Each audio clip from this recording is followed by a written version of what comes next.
Pangunahing problema ng maraming bansa sa mundo ang kahirapan at kapag hindi ito agaran na solusyonan, pinag-uugatan ito ng iba pang problema ng lipunan.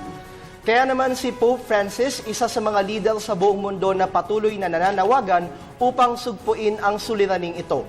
Sa pagpapatuloy ng ating Pope's Profile, pakinggan ang mga makabuluhang opinyon ng Santo Papa kung paano lalabanan ang kahirapan sa espesyal na ulat na ito.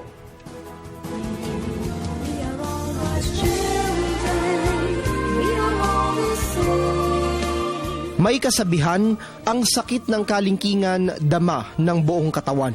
Ngunit sa kasalukuyan, ang maraming karamdaman ng lipunan nag-uugat sa pagkalam ng sikmura na dulot ng kahirapan.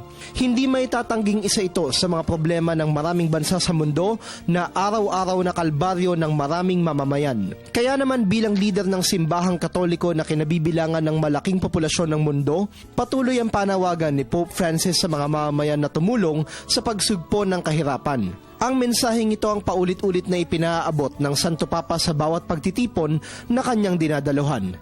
Ayon sa kanya, kailangang maging konkreto ang pahayag ng sino man na mahal niya ang Diyos at ang kanyang kapwa sa pamamagitan ng pagsasagawa nito. Ayon sa kanya, kailangang maging konkreto ang pahayag ng sino man na mahal niya ang Diyos at ang kanyang kapwa sa pamamagitan ng pagsasabuhay nito.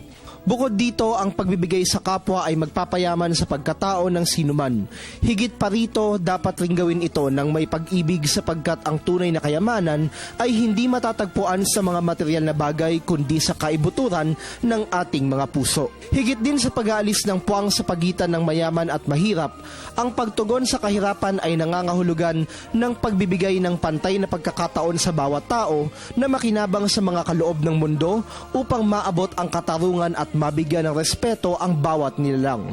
Naniniwala rin si Pope Francis na bilang mga Kristiyanong saksi sa pag-ibig na ipinadama ng Panginoon, dapat na maging boses ang bawat isa sa atin ng mga mahihirap. Kung may mensahe na nais ipaabot ang kahirapan, ito ang panawagan sa bawat isa na magbahagi ng pag-asa.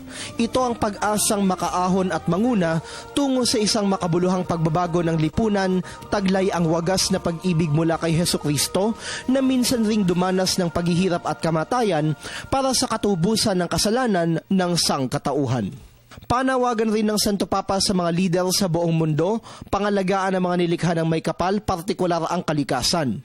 Sa ganitong paraan, higit pa itong mapakikinabangan ng sangkatauhan na magbibigay daan sa pagsugpo ng kahirapan at pag-unlad ng bawat lipunan tungo sa isang magandang kinabukasan. Para sa Telebisyon ng Bayan, Bench Bondo.